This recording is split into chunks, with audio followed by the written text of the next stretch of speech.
আমাদের accounting theory 9 নম্বর অধ্যায় ভ্যালুয়েশনের ভিতরে 5টা ফরম্যাট আছে 1 2 3 এই 3টা প্রেজেন্ট ভ্যালু, ফিউচার ভ্যালু আর রিপ্লেসমেন্ট বাদ দেওয়া হলো। শুধু শিখতে হবে মাত্র গুডউইল ভ্যালুয়েশন আর শেয়ার ভ্যালুয়েশন। এখান থেকে দুইটা অঙ্ক আসবে, বি পার্ট আর সি পার্ট। গুডউইল ভ্যালুয়েশন, আসলে গুডউইল এমন একটা সম্পত্তি, এটা অদৃশ্য সম্পত্তি, এটা ইনট্যাঞ্জিবল অ্যাসেট, দেখাও যায় না, ছোঁয়াও যায় না, ধরাও যায় না, কিন্তু একটা অর্থের পরিমাপ দ্বারা এটার পরিমাপ করা যায়, যে এত টাকা মূল্যায়ন করা যায়। তো এই মূল্যায়নটা বিভিন্ন সময় আপডেট হয়েছে। বন্ধ রাখেন, মিউট করে রাখেন। এখন আপডেট হতে হতে 5টা মেথড হয়ে গেছে গুডউইল ভ্যালুয়েশনে। প্রথমে এভারেজ প্রফিট মেথড, বিগত কয়েক বছরের মুনাফা যোগ করে সেই ইয়ারের সংখ্যা দ্বারা ভাগ করলে গড় হয়ে যায়। আসলে গড়ের সংখ্যা কি? রাশিগুলোর যোগফলকে রাশির সংখ্যা দ্বারা ভাগ করিলে যে ফলাফল বের হয় ওকে গড় বলা হয়। তো এভারেজ প্রফিট মানে বিগত কয়েক বছরের মুনাফা যোগ করে ভাগ করলে যে গড় মান বের হয় ওইটাই হলো এভারেজ প্রফিট মেথড। এভাবে গুডউইল নির্ণয় করা যায়। আর এটা হলো সুপার প্রফিট মেথড, অতি মুনাফা। আমরা টার্গেট নিয়েছি যে পরিমাণ মুনাফা হওয়ার কথা তার থেকে একটু বেশি হয়ে গেল, তাহলে সেটাকে বলা হবে যতটুকু বেশি হয়েছে ততটুকু অতি মুনাফা। 3 নম্বরে ওয়েটেড এভারেজ প্রফিট মেথড, ভার পদার্থ গড় মুনাফা পদ্ধতি। ভার পদার্থ গড় মুনাফা পদ্ধতি, ওয়েটেড এভারেজ প্রফিট মেথড। এই এভারেজ প্রফিট মেথড আর ওয়েটেড এভারেজ প্রফিট মেথড মানে 1 এবং 3 সেম কাজ। 1 নম্বরে যখন গুডউইল তৈরি করব তখন 2টা স্টেপ করব, 2টা স্টেপে গুডউইল হয়ে যাবে।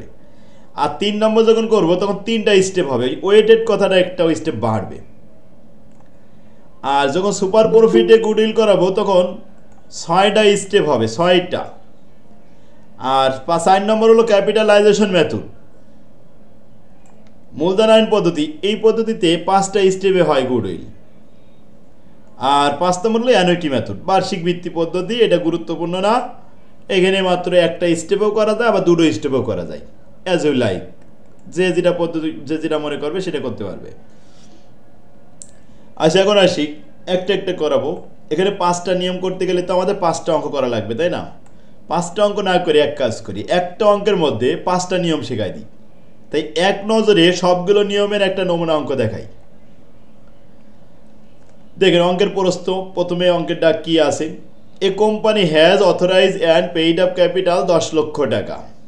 কোম্পানি 10 লক্ষ টাকার ক্যাপিটাল আছে, মূলধন আছে। 100 টাকা পার শেয়ার, 100 টাকা দিয়ে ভাগ করলে 10,000 শেয়ার আছে।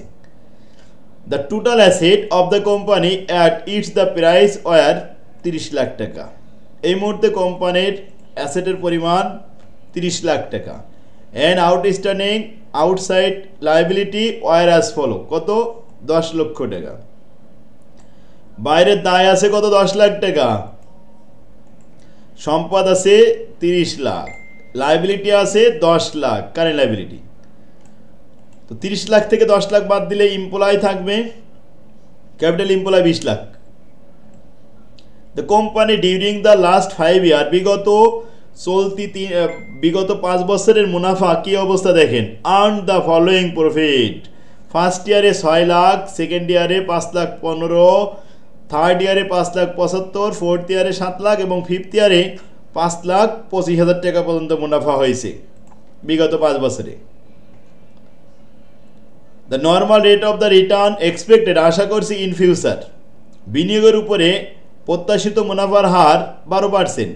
NRR, normal rate of return.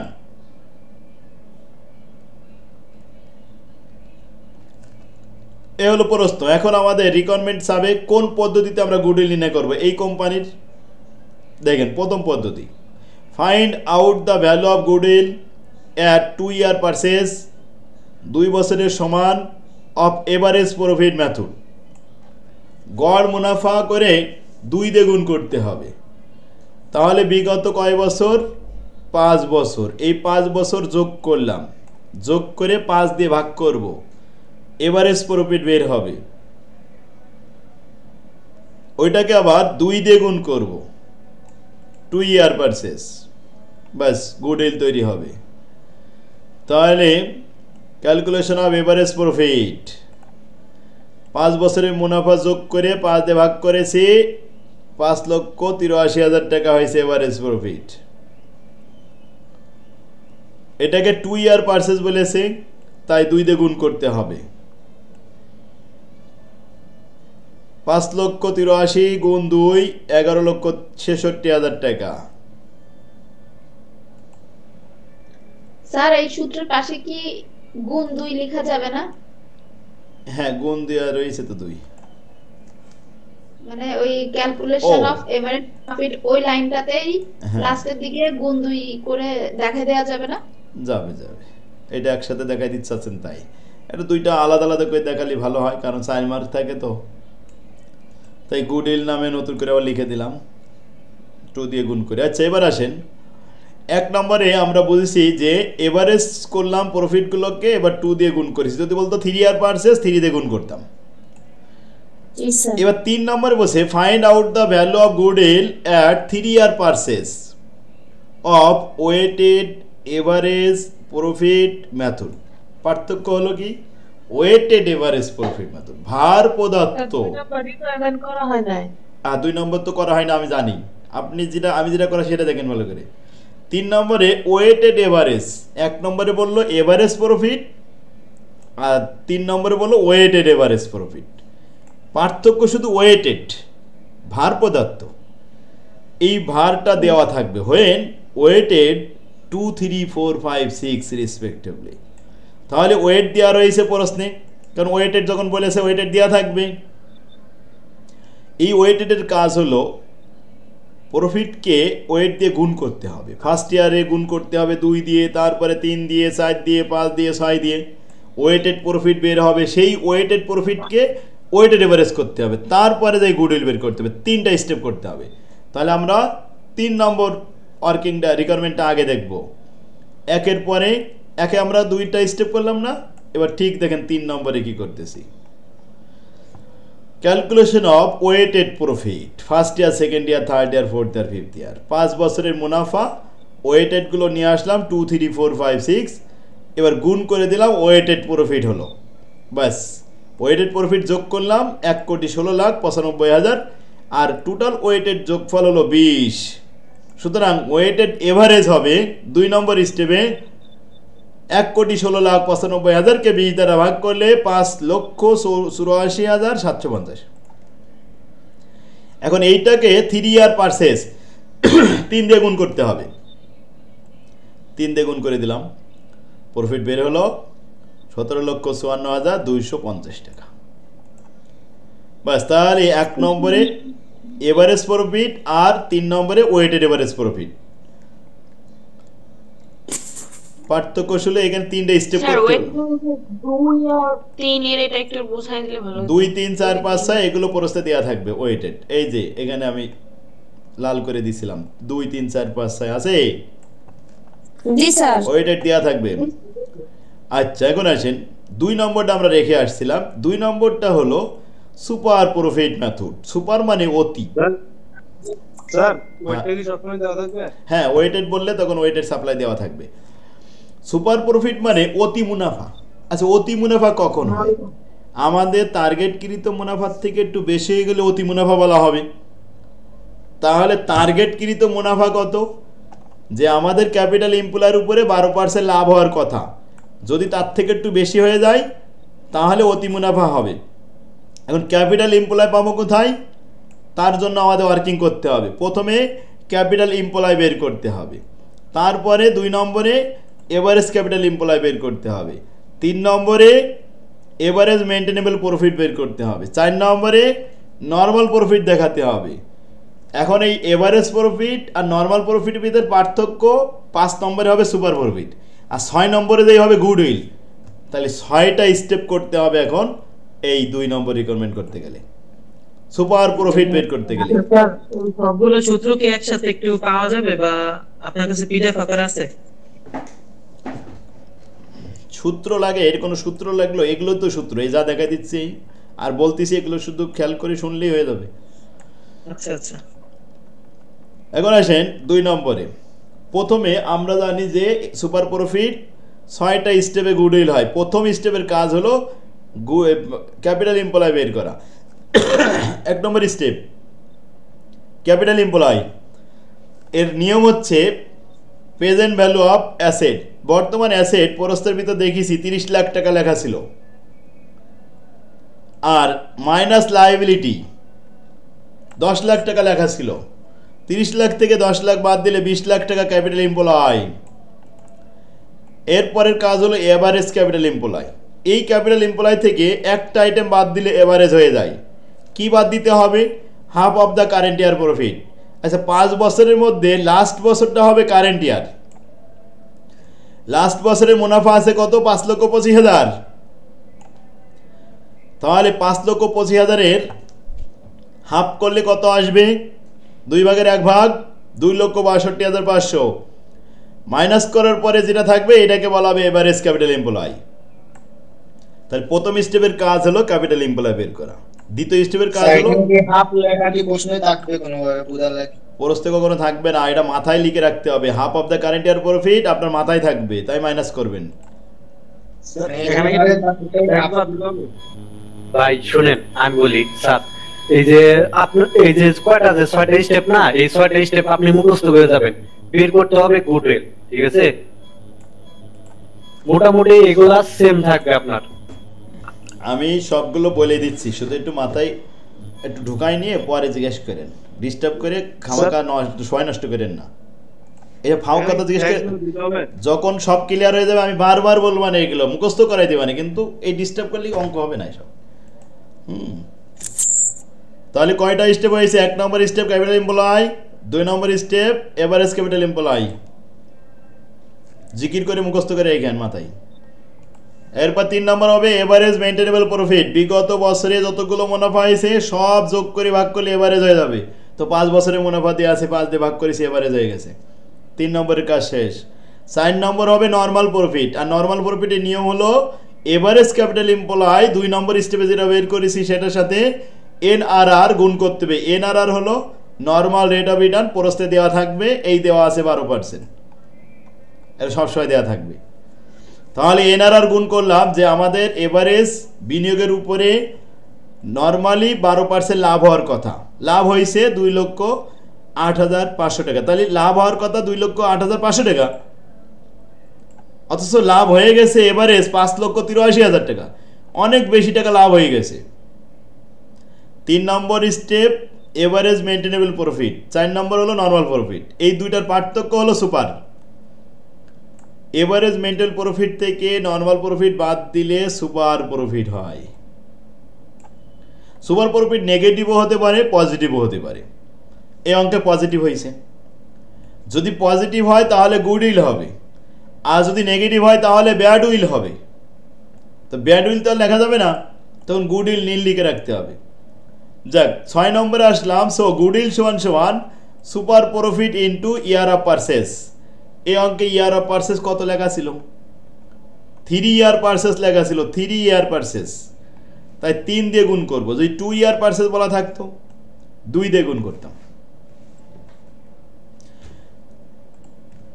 তা 3 দিয়ে গুণ করলাম, 11,23,500 টাকা হয়েছে।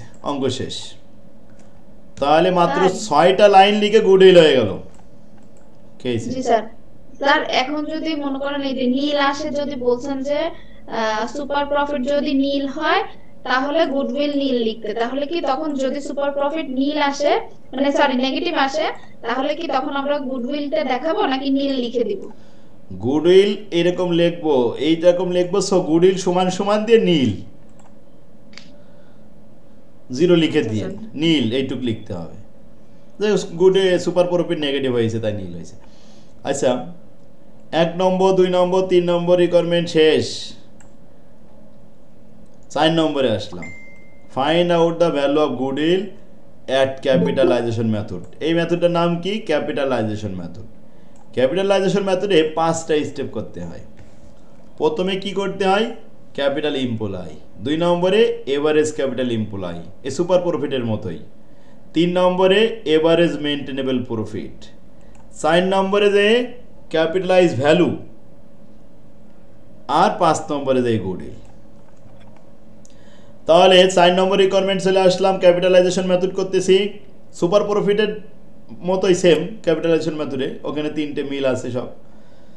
এই যে capital employ 30 lakh minus 10 lakh, তাহলে 20 লাখ টাকা বের হলো। এভারেজ ক্যাপিটাল এমপ্লয় ওই 20 লাখ থেকে half of the current year profit, এই হাফ অফ দ্য মানে অর্ধেক। কারেন্ট ইয়ার প্রফিট ছিল 5,25,000, ওটার অর্ধেক করলে 2,62,500, বাদ দিলে এভারেজ ক্যাপিটাল এমপ্লয়। এরপরের কাজ হলো এভারেজ মেইনটেনেবল প্রফিট। এই 3টা রিকোয়ারমেন্ট সুপার প্রফিটের সাথে হুবহু মিল। এভারেজ প্রফিট এই যে বিগত 5 বছরের মুনাফা যোগ করে 5 ভাগ করলে এভারেজ হয়ে গেল। 4 নম্বর স্টেপে যে আমরা যে নর্মাল প্রফিট বের করি সেটা আর করবো না, সুপার প্রফিটে এই ক্যাপিটালাইজেশন মেথডে ক্যাপিটালাইজ ভ্যালু বের করব 4 নম্বর স্টেপে যাই। তো ক্যাপিটালাইজ ভ্যালু কি হবে? দেখেন লাভ হয়েছে 5,83,000 টাকা বলছে এভারেজে। এই 5,83,000 টাকা লাভ করতে গেলে কি পরিমাণ বিনিয়োগ করা দরকার আছে? যদি 12% করে লাভ হয় আমাদের, আর এনআরআর নর্মাল রেট অফ রিটার্নের রেট কত? 12%। নর্মাল রেট অফ রিটার্ন দেওয়া রয়েছে 12%। তো 12% হারে আয় করে 5,83,000 টাকা বানাতে গেলে কি পরিমাণ বিনিয়োগ করা দরকার আছে? 5,83,000কে 0.12 দিয়ে ভাগ করলে 48,58,333 টাকা চলে আসবে। তার মানে বোঝা যাচ্ছে যে 48,58,333 টাকা বিনিয়োগ করলে তার উপরে 12% গুণ করলে এই 5,83,000 হবে। আমরা বিনিয়োগ করেছি কত? মাত্র 17,37,500 এভারেজ। এটাকে বলা হয় নিট ওর্থ। এখন 17 লক্ষ টাকা বিনিয়োগ করে 48 লক্ষ টাকার সুবিধা ভোগ করতেছি, তো বাড়তি যে সুবিধা ভোগ করতেছি সেটাই হলো গুডউইল। মূলত 48 লক্ষ টাকা বিনিয়োগ করে যে সুবিধা ভোগ করার কথা, আমরা 17 লক্ষ টাকা বিনিয়োগ করে সেই সুবিধা পাচ্ছি। এই বাড়তি যে সুবিধাটা পাচ্ছি 31,20,833 টাকার, এটাই আমাদের গুডউইল, অদৃশ্য সম্পত্তি। তাহলে ক্যাপিটালাইজ ভ্যালু কীভাবে বের করলাম এইটুকু শুধু মাথায় রাখবেন, যে এভারেজ প্রফিটকে এনআরআর দ্বারা ভাগ করলে ক্যাপিটালাইজ ভ্যালু বের হয়। ভাগ করার সিস্টেম আমি 12% 12 দিয়ে ভাগ দিছি বলে 100 দিয়ে গুণ করেছি, কিন্তু যদি আমি 0.12 দিয়ে ভাগ করতাম 100 আর দিতাম না। এখান থেকে আছে 0.12 দিয়ে দিলাম, দিয়ে এখান থেকে 100 উঠাই দেব। তাহলে স্যার সূত্র থেকে 100 উঠাই দেব না স্যার? এই এটা কিন্তু একই উত্তর চলে আসবে, তখন আমরা সূত্রের ভিতরে 100 রাখবো না, একই কথা। আর যদি আমি দশমিক না ইউজ করি তাহলে ওখানে 100 দিয়ে গুণ করতে হবে কিন্তু। জি স্যার। আচ্ছা, তারপরে আসেন ক্যাপিটালাইজেশন মেথড তো বুঝতে পারছেন কেসে? স্যার এখানে যে আমরা লিখছিলাম নেট অ্যাসেট, এটা কি নেট অ্যাসেট হবে নাকি এভারেজ ক্যাপিটাল এমপ্লয়ি লিখব? না, এই এভারেজ ক্যাপিটাল এমপ্লয়ের নাম আছে নিট ওর্থ, নিট অ্যাসেট এইসব। আরেকটা এখানে কথা আছে যে নিট ওর্থ, নিট অ্যাসেট, এই এভারেজ ক্যাপিটাল এমপ্লয়, এইটা নিয়ে একটু কথা আছে। ক্যাপিটালাইজেশন মেথডে 5টা জায়গায় 4টি স্টেপ করা যায়। 2 নম্বরে যে এভারেজ ক্যাপিটাল এমপ্লয় যেটা করেছি, এই 2 নম্বরটা না করলেও হবে। এটা নিয়ে মতানৈক্য আছে যে কেউ করে কেউ করে না, আপনারা না করলেও চলবে। এটা না করলেও হয়, তখন কি হবে? তখন নিট ওর্থটা ওই যে 20 লক্ষ টাকা আছে না উপরে ক্যাপিটাল এমপ্লয়, ওইটা ধরতে হবে। তাহলে এখানে ফিগারটা একটু পরিবর্তন আসবে। 20 লাখ যখন মাইনাস করবো অবশ্যই একটু এখানে কমবে। হ্যাঁ,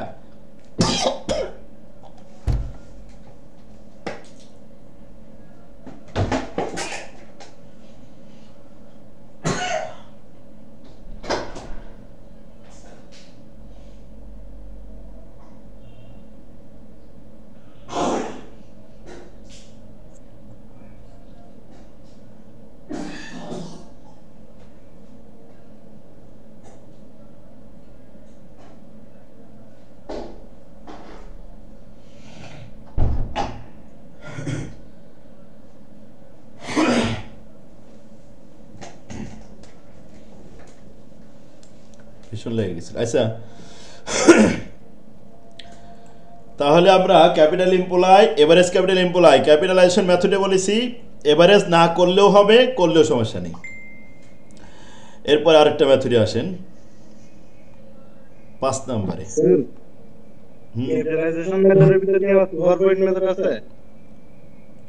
সুপার প্রফিটটা 6টা স্টেপ আলাদা, ক্যাপিটালাইজেশনের ভিতরে আর সুপার নেই। না না স্যার, ফুটের কোশ্চেন যখন কাছে দেখতেছি আমরা সুপার প্রফিট মেথড দেখতেছি এখানে। এবার আসেন 5 নম্বরে, find out the value of goodwill at annuity method. Annuity method কি? কিস্তি পদ্ধতি। when the super profit 40,000 টাকা, ইন্টারেস্ট রেট 10%, নাম্বার অফ ইয়ার 5 বছর। দেখেন অ্যানুইটি করতে বলল, যখন প্রতি বছরে আমাদের মুনাফা 40,000 করে বেশি আসবে, তখন ওই 40,000 টাকা 5 বছরে কত হয়? 5 40 2 লাখ। 2 লাখ টাকার বর্তমান মূল্য 10% হারে ডিসকাউন্ট করলে কত টাকা হবে? সেই কয় টাকা হলো গুডউইল। আমরা যে 5 বছর যাবৎ পাবো 40,000 করে, তো তার বর্তমান মূল্য কত? তার বর্তমান মূল্যটাই হলো গুডউইল দেখাতে হবে 10% হারে ডিসকাউন্ট করে। দেখেন অ্যানুইটি, এটা হলো প্রেজেন্ট ভ্যালুর সূত্র। যদি আমি এর মান 40,000 টাকা লিখি, তাহলে 40,000 টাকার একবারে প্রেজেন্ট ভ্যালু চলে আসবে 1,51,632 টাকা। আর যদি আমি 40,000 না লিখে অ্যানুইটির মান বের করি, এর মান 1 টাকা। 1 টাকা যদি 5 বছরে দেওয়া হয় তা হবে 5 টাকা। 5 টাকা যদি প্রেজেন্ট ভ্যালু করা হয় তাহলে হবে 3.7908। এইটা হলো আমাদের প্রেজেন্ট ভ্যালুর মান অ্যানুইটি। এর সাথে এবার 40,000 গুণ করব। 2 নম্বর স্টেপে লিখলাম, সো গুডউইল হবে সুপার প্রফিট যে 40, তার সাথে অ্যানুইটি মান হলো 3.7908, গুণ করলে হলে 1,51,632 টাকা। যদি আমরা এখানে 1 টাকা না লিখে 40,000 লিখে দিই, তাহলেও এই উত্তরটাই চলে আসবে, একবারে একটা স্টেপের মাধ্যমে হয়ে যাবে। তাই 2টা স্টেপও করা যায়, একটা স্টেপেও করা যায়, এটার কোনো সমস্যা নেই।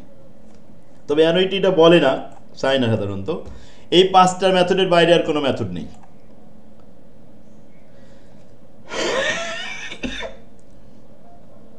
আচ্ছা, এবার আমাদের সাজেশন দেখেন তো কে একজন, কয়টা কোন কোন অঙ্কগুলো দেওয়া ছিল?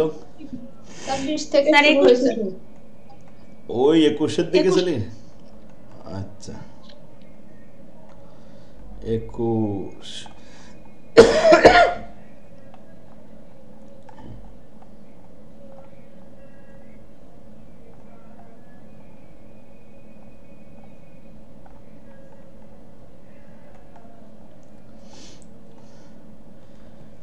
এদিকে আর কিছু করলাম না, 21-এ চলে গেলাম।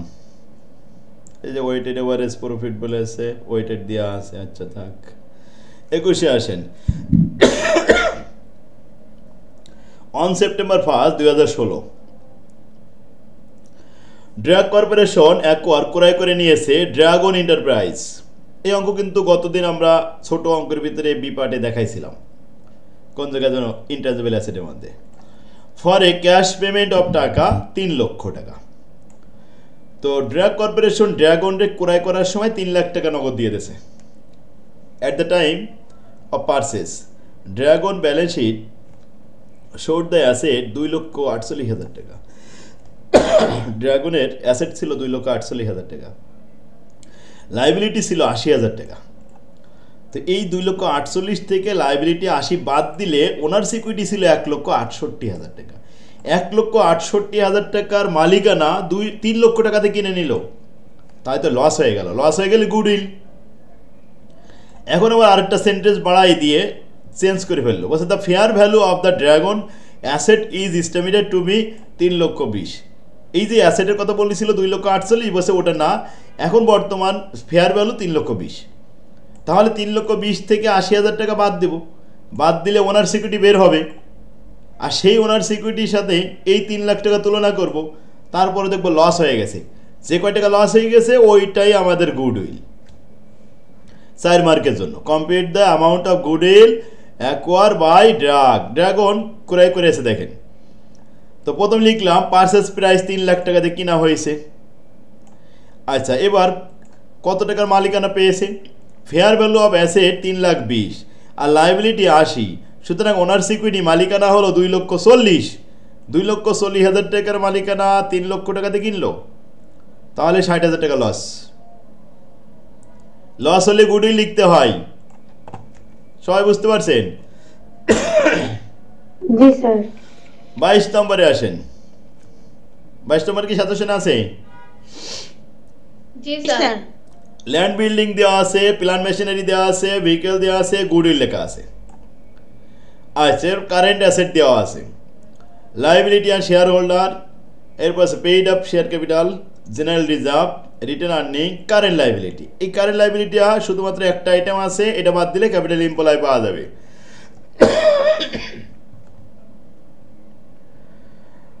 30 জুন 2008 the asset were revalued as follow. Land building এর বর্তমান দাম 2 lakh, plant machine 1,50,000 and vehicles 60,000 টাকা। দেখেন ল্যান্ড বিল্ডিং ওই উপরে কিন্তু দেওয়া ছিল 1,70,000, সেটা এখন দাম হয়েছে 2 লাখ। প্ল্যান্ট মেশিনারি উপরে দেওয়া ছিল 1,60,000, সেটা এখন 1,50,000 চলে আসছে, কমে গেছে। কমুক আর বাড়ুক, ফেয়ার ভ্যালু যেটা হবে ওইটাই লিখতে হবে, ছোট বড় যাই হোক না কেন। আর ভেহিকেলসের দাম ছিল 70, এখন সেটা 60,000 টাকা। The company earned profit after depreciation and tax as follow. First year মানে 6 সালে প্রফিট ছিল 60,000, 7 সালে 70,000, 8 সালে 80,000। এই হচ্ছে মুনাফা, 3 বছরের মুনাফা ছিল।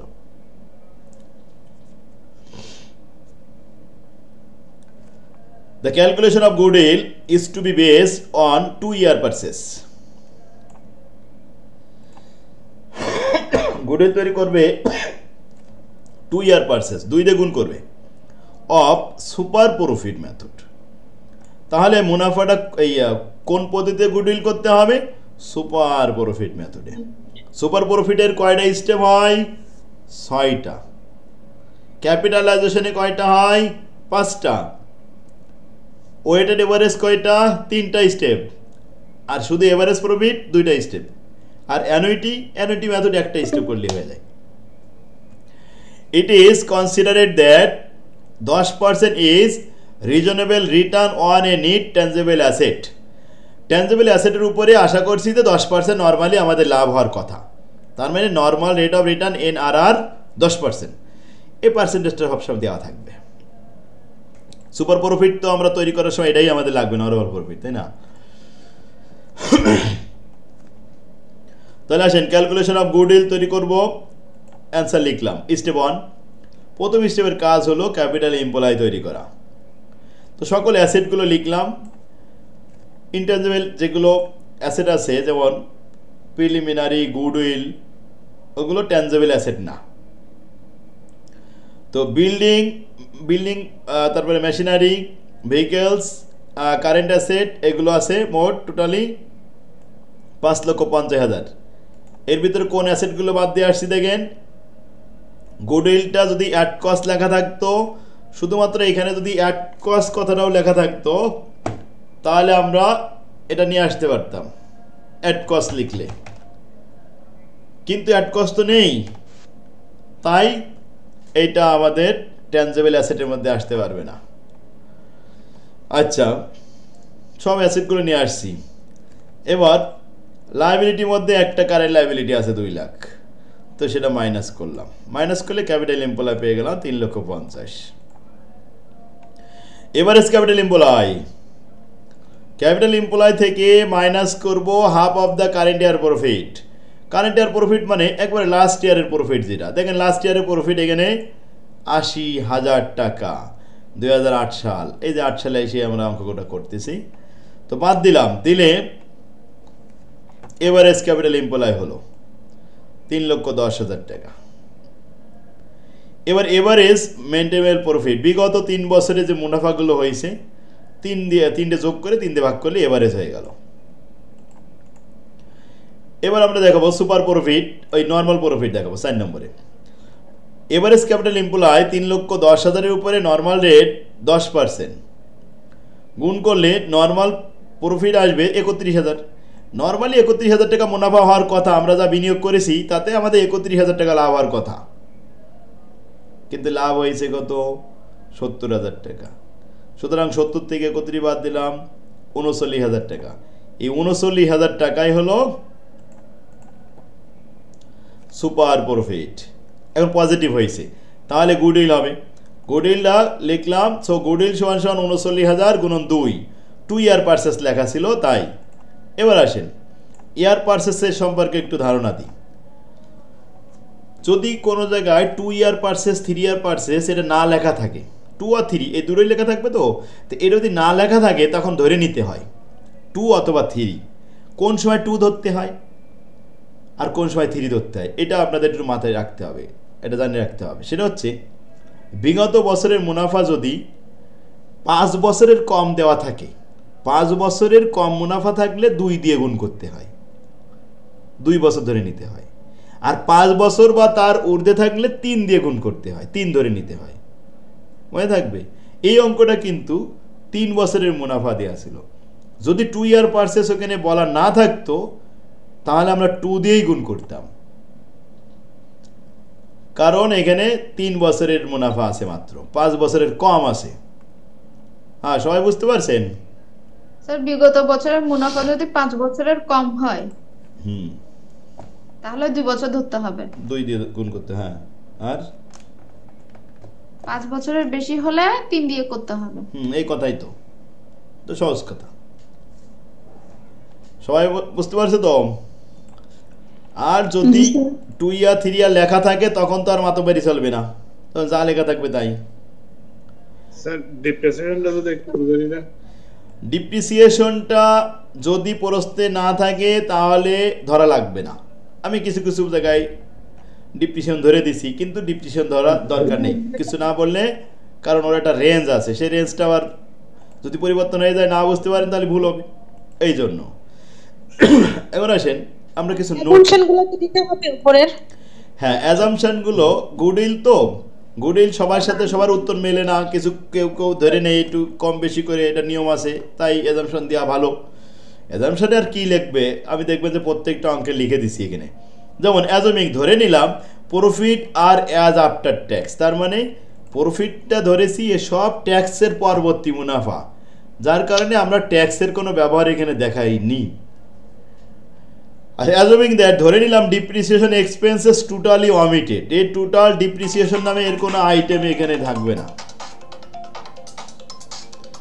এরপরে অ্যাজুমিং নর্মাল রেট অফ রিটার্ন 10%। ওয়ালাইকুম আসসালাম। মেসেঞ্জারে দিয়ে রাখেন, এখনো আমি অ্যাকাউন্টে চলতে হোয়াটসঅ্যাপে দিয়ে রাখেন। তাহলে 23 নম্বরে আসেন। 23 নম্বর এটাও সাজেশনে গুডউইল আছে 1,12,000 টাকা, প্রিলিমিনারি এক্সপেন্স আছে, ইনভেস্টমেন্ট দেওয়া আছে, ক্যাশ দেওয়া আছে, আদার ফিক্সড অ্যাসেট দেওয়া আছে। এখন গুডউইল আর প্রিলিমিনারি এই দুইটা ফিকটিটিভ অ্যাসেট, এইটা কিন্তু আমাদের আর এখন ট্যানজিবল অ্যাসেটের মধ্যে আসবে না। ইনভেস্টমেন্ট, ক্যাশ আর আদার ফিক্সড অ্যাসেটগুলো আসবে। Market value of the investment, বর্তমান ইনভেস্টমেন্টের মার্কেট ভ্যালু 3,60,000 টাকা, অথচ এখানে রয়েছে ইনভেস্টমেন্ট কত? 3 লক্ষ টাকা। তো মার্কেট ভ্যালু যেটা ফেয়ার ভ্যালু এটা দেখাবো, কিন্তু অফ হুইচ ওর মধ্যে 60,000 টাকা represent an idol investment fund. Idol fund কি? অলস মানি পড়ে আছে, যেটা এখন কোথায় পড়ে থাকে টাকা? কোম্পানি কারবারের টাকা সাধারণত ব্যাংকে পড়ে থাকে, ব্যাংক অ্যাকাউন্ট খোলা ছিল, তো ব্যাংকে পড়েছিল বলে সেখান থেকে কিছু লাভ আসছে, ওই লাভটাও প্রফিটের মধ্যে থেকে বাদ দিতে হবে। আইডল ফান্ডের ইনকাম গুডউইলের ভিতরে আনতে পারবে না। গুডউইল তো একটা কারবারের গুডউইল, তাই না? সেটা যদি বাইরের থেকে কোনো আইডল ফান্ডের থেকে টাকা আসে, সেই টাকাটা প্রফিট থেকে বাদ দিতে হয়, আর বিনিয়োগ থেকে আমরা এই ক্যাপিটাল এমপ্লয় থেকে বাদ দিব। এখন ক্যাপিটাল এমপ্লয় করার সময় এই 60,000 টাকা সরাই ফেলবো। 3 লাখ থেকে যদি 60,000 বাদ দিই, 3,60,000 থেকে যদি 60,000 বাদ দিই থাকবে কত? 3 লাখ। আর এই 60,000 টাকার বর্তমান পূর্বে যে প্রাইস ছিল সেটাও আমরা দেখাবো, আবার তার উপরে আবার ইন্টারেস্ট হবে, সেই ইন্টারেস্টটাকে বা আইডল ইনভেস্টমেন্টের ইন্টারেস্ট।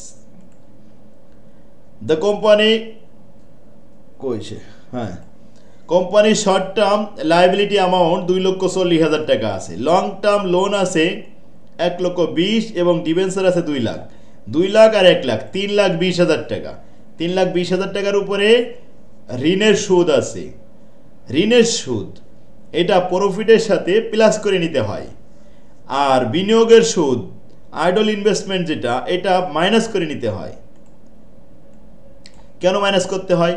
কারণ বিনিয়োগের সুদ যোগ করা আছে প্রফিটের সাথে, তাই বাদ দিতে হবে, দিয়ে ঠিক করে নিতে হবে। আর ঋণের সুদ যোগ করতে হয় কেন? ঋণের সুদ বিয়োগ করা আছে, তাই যোগ করে আবার ঠিক করে নিতে হবে। রিজার্ভ ফান্ড 50,000, নিট প্রফিট 10 সাল, 11 সাল, 12 সাল, 3 বছরের মুনাফা দেওয়া আছে। এখন normal profit 15%, calculate the goodwill. এইটুকু অঙ্কে আবার গুডউইল করতে হবে। গুডউইল কোন মেথডে করব কিছু বলা আছে? কিছু বলা না থাকলে সব থেকে গ্রহণযোগ্য হলো সুপার প্রফিট, তারপরে ক্যাপিটালাইজেশন মেথড, এরপরে অন্যান্য মেথডের নাম বলা থাকবে, তবে এই দুইটা আছে গ্রহণযোগ্য পদ্ধতি। আমরা সুপার প্রফিটে করেছি। ক্যাপিটাল এমপ্লয় প্রথমে ইনভেস্টমেন্ট ওই যে 60,000 বাদ দিয়ে, তারপরে আদার ফিক্সড অ্যাসেট ক্যাশ সব মিলে দেখিয়েছে 12,40,000।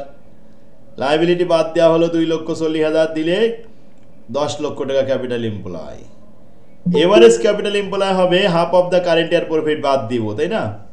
এখন কারেন্ট ইয়ার প্রফিট 70,000, কিন্তু আমরা প্রস্থে যা পড়ে দেখলাম ঋণের সুদ আছে, এই প্রফিট থেকে এই প্রফিটের সাথে ঋণের সুদ যোগ করব, আর বিনিয়োগের সুদ আছে অলস মানি যেটা, এটা এর থেকে বিয়োগ করব। এখন অলস মানির যে আইডল ফান্ডের সুদ, এটা মানে বেসিক প্রাইসের উপর হবে, এটা কিন্তু ফেয়ার ভ্যালুর উপরে হয় না। তো ফেয়ার ভ্যালু কত এখন? 3,60,000, যা আগে ছিল 3 লাখ টাকা। তাহলে 3 লক্ষ টাকাকে 3,60,000 দিয়ে ভাগ করব, ভাগ করে এই 60 দিয়ে গুণ করব, গুণ করলে 50,000 টাকা বের হবে। সেই 50,000 টাকা ছিল পূর্বের বেসিক আইডল ইনভেস্টমেন্ট। আইডল ইনভেস্টমেন্টের উপরে 10% ইন্টারেস্ট। এবার আসেন 10% পাইলাম কোথায়? বিনিয়োগের সুদ 10% না দেওয়া থাকলে ধরে নিতে হবে, ঋণের সুদ 10% ধরে নিতে হবে, অ্যাজাম্পশনে লিখে দিতে হবে যে আমরা বিনিয়োগের সুদ 10% ধরেছি, ঋণের সুদ 10% ধরেছি। তো ঋণের সুদ 3,20,000-এর উপর 10% যোগ করতে হবে, যোগ করে প্রফিটটা অ্যাডজাস্ট করে নিলাম। এবার ট্যাক্সটা কোথাও বলা ছিল না, আমরা ট্যাক্স ধরে নিয়েছি ইচ্ছা করি, কারণ এখানে ট্যাক্স রেট কোথাও কিছু বলা নেই, না নিলেও হতো। এখানে 50% হলের ভিতরে ছাত্ররা ট্যাক্স ধরে নিল, আর হলের ভিতরে 50% ধরলো না। উত্তর 2 রকম হবে, কিন্তু অঙ্ক সবাই নাম্বার পাবে। তা আমি এখানে অ্যাজাম্পশনে লিখে দেবো ট্যাক্স ধরে নিয়েছি, যে প্রফিট বিফোর ট্যাক্স ধরে ট্যাক্স বাদ দিয়ে নিলাম, বাদ দেওয়ার পরে তারপরে আমি হাফ করেছি। যদি আপনি ট্যাক্স না বাদ দিতেন ওই 97,000-কেই হাফ করতেন, কোনো সমস্যা নেই। ব্যাস, বাদ দেওয়ার পরে এভারেজ ক্যাপিটাল এমপ্লয় হলো। এবার স্যার লাইবিলিটিটা একবারে লিখলে হবে না? 2,40,000 লাইবিলিটি, ও মানে একবারে ওই ফাইনাল কলামে দেবো, তাই? হ্যাঁ হবে। আচ্ছা, এখন আসেন এভারেজ মেইনটেনেবল প্রফিট যেটা বলছিলাম, 3 বছরের মুনাফা দেওয়া ছিল, তো 3 বছরেরটা যোগ করে 3 দিয়ে ভাগ করেছি। এখন বিষয়টা একটা মাথায় রাখবেন, সেটা হচ্ছে 2 নম্বরে এভারেজ ক্যাপিটাল এমপ্লয়ের মধ্যে এই যে প্রফিটের সাথে ভেরিয়াস আইটেম অ্যাডজাস্টমেন্ট করেছি, যে সমস্ত আইটেম অ্যাডজাস্ট করেছি 3টা আইটেম, ঠিক ওই আইটেমগুলো কিন্তু 3 নম্বর স্টেপেজেই করা লাগবে, কারণ ওখানে আমরা আইডল ইনভেস্টমেন্টের সুদ বিয়োগ করেছি, ঋণের সুদ যোগ করেছি, ট্যাক্স বিয়োগ করেছি, ঠিক এই কাজগুলো আবার এখানে আসবে। তাহলে ইনভেস্টমেন্টের সুদ বিয়োগ করলাম, ঋণের সুদ যোগ করলাম, আর ট্যাক্স বাদ দিলাম, দেওয়ার পরে বাস এভারেজ মেন্টাল প্রফিট। যদি 2 নম্বরে এই কাজগুলো না করা লাগতো, 3 নম্বরে এগুলো করা লাগতো না। এভারেজ ক্যাপিটাল এমপ্লয়ের সাথে নর্মাল রেট গুণ করলে নর্মাল প্রফিট পাওয়া যায়। এভারেজ মেন্টাল প্রফিট থেকে নর্মাল প্রফিট বাদ দিলে সুপার প্রফিট বের হয়। সুপার প্রফিট নেগেটিভ হয়েছে, এখন গুডউইল কি হবে? So goodwill is nil because their super profit is negative. এতেও নাম্বার হবে, গুডউইল নীল হয়েছে বলে আপনার নাম্বার 0 দেবে না, এতেও আপনার 10 মার্ক দেবে, কারণ আপনি তো গুডউইল নির্ণয় করেছেন। ফলাফল আসুক আর না আসুক, কথা বলবো বলেন স্যার। এই যে এভারেজ ক্যাপিটাল এমপ্লয়েড এর মধ্যে এই যে ইনভেস্টমেন্টের যে ইন্টারেস্টটা আর হচ্ছে লং টার্ম লোনের যে ইন্টারেস্ট, এটা যদি বাদ না দিই তাহলে গুণা হবে এবং নাম্বার কাটা যাবে, মাকরু হবে না, একবার ডাইরেক্ট গুণা হবে। কারণ নিয়মে আছে ঋণের সুদ অবশ্যই যোগ করে নিতে হবে, আর যেহেতু আইডল ইনভেস্টমেন্ট উল্লেখ করে দিল এখানে 60,000 টাকা, তাহলে কি জন্য উল্লেখ করলো? ওটা ট্রিটমেন্ট আছে না। স্যার একটা কোশ্চেন ছিল। বলেন স্যার, মানে কোনোভাবে যদি কোন একটা স্টেপ করতে ভুলে যায়, মানে অঙ্কটা হয়তো অর্ধেক করলাম, মনে ছিল না, তখন কি মার্ক পাওয়া যাবে? একটা স্টেপ যদি বাদ যায়, হ্যাঁ, ওই যে এতে নাম্বার 0 দেয় না, নাম্বার কিছু পাওয়া যায়, কিন্তু কোন জায়গাটায় কোন মাত্রায় ভুল হয়েছে সেই অনুপাতে 50% নাম্বার, 60% নাম্বার, 40% নাম্বার হিসেব করে দেওয়া হয়। ভুল আর কোনো সুযোগ, ভুল হবে কেন? প্রথম দিন তো, তাই না? হ্যাঁ বলছি ভুল হবে না। আজকে প্রথম দিন একটু এরকম হচ্ছে, আজকে করেন, কালকে একটু করলেন, দেখবেন যে ইনশাল্লাহ এটাই সব থেকে সহজ অঙ্ক। হ্যাঁ আরে 2 জন কথা বলতেছে তো, আমি কারোর কথা বলতেছি না। একটা আগে মেয়েটা বলেন তো কি হয়েছে? স্যার অ্যাজাম্পশন গুলো কি লিখে দিতে হবে? হ্যাঁ অ্যাজাম্পশন লিখতে হবে। ছেলেটা বলেন কি হয়েছে? স্যার আমাদের ম্যাথ যে চ্যাপ্টার গুলো, এগুলাতে নাকি খ বিভাগের কোনো থিওরি থাকবে না? হ্যাঁ, খ বিভাগে থিওরি থাকবে, ম্যাথও থাকবে। তা আপনি প্রশ্ন করতেছেন ম্যাথ চ্যাপ্টার থেকে থিওরি আসবে কিনা তাই বলতে চাচ্ছেন, তাই না? জি স্যার, এটাই। আচ্ছা আসবে, ওই দেখেন থিওরি আমি দিছি, বিগত বোর্ডেও আসছে। যেমন 6 নম্বর অধ্যায় অ্যাপ্লাইড অ্যাকাউন্টিং থিওরি আর্নিং, ওই আর্নিং এর উপরে দেখা গেছে কয়েকটা থিওরি আসছে ওই 6 নম্বর অধ্যায় থেকে, ওটাও দেখতে পারেন, দেখেন বোর্ডে যা আসছে এগুলো দেখেন। আচ্ছা আজকে আপনারা এই গুডউইলগুলো যে কটা সাজেশনে আছে, এই এখনই প্রশ্ন, এই রাত্রির ভিতরে অঙ্ক করেন, করার পরে কিছু কিছু প্রশ্ন মনে রাখবে, কালকে আবার এগুলো জিজ্ঞেস করবেন, তাহলে সেগুলো সমাধান করলে আবার ক্লিয়ার হয়ে যাবে ইনশাল্লাহ, সমস্যা নেই। গুডউইল অনেক সহজ। এরপরে শেয়ার